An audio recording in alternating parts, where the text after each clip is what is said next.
TV. Realistik, terkini, versatile. Assalamualaikum dan salam sejahtera. Saya Halisha Azra binti Abdul Halim, kru wartawan RTV PSS SMK Saribas. Hari ini, sekolah kami mengadakan 3 program, iaitu aktiviti keharanian, sambutan tahun baru Cina dan Ihya Ramadan. Jom kita saksikan.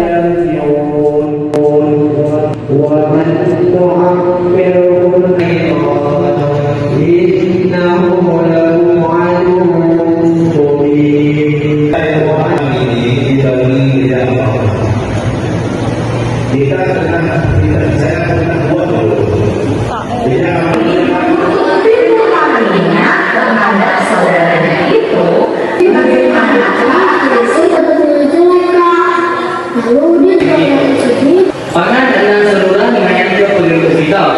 Namun untuk bikin kabar nelayan.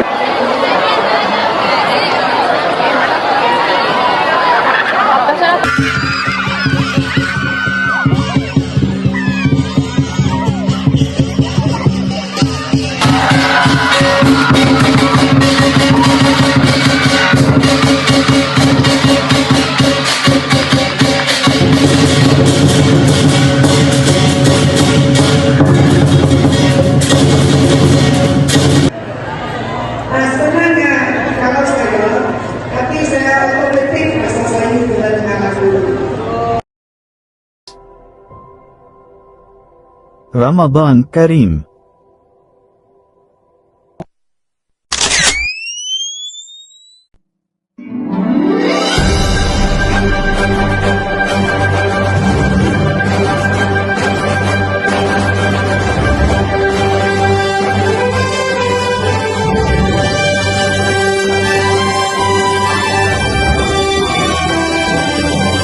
Assalamualaikum dan salam sejahtera. Saya Halisha Azra dan sekarang saya bersama penyelaras program Ihya Ramadan.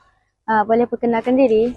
Bismillahirrahmanirrahim. Nama saya Ustaz Habib dan Ketua Panitia Pendidikan Islam di sekolah ini lah. Okey, saya ingin bertanya, apakah tujuan program Ihya Ramadan dijalankan? Di antara tujuan program Ihya Ramadan ini ialah bagi menedahkan kepada para pelajar tentang kehadiran Ramadan, yang mana Ramadan ini bukan saja sesuatu yang perlu kita jalankan seperti biasa, tetapi perlu kita jalani dengan penuh keimanan dan keinsafan lah, supaya kita mendapat ganjaran dan manfaat daripada bulan Ramadan itu sendirilah. Oh, okey. Apakah aktiviti yang akan dijalankan sepanjang program berlangsung? Okey, untuk aktiviti dalam bulan Ramadan ini kita telah merancang untuk mengadakan contohnya tadarus Al-Quran bagi pelajar asrama di surau sekolah kita. Sebab itu kita akan laksanakan kuis agama khusus untuk Ramadan. Lagi kita akan mengedarkan bubur lambuk, agihan bubur lambuk di kawasan sekitar Debak ini. Dan banyak lagi aktiviti yang telah kita rancang sebenarnya.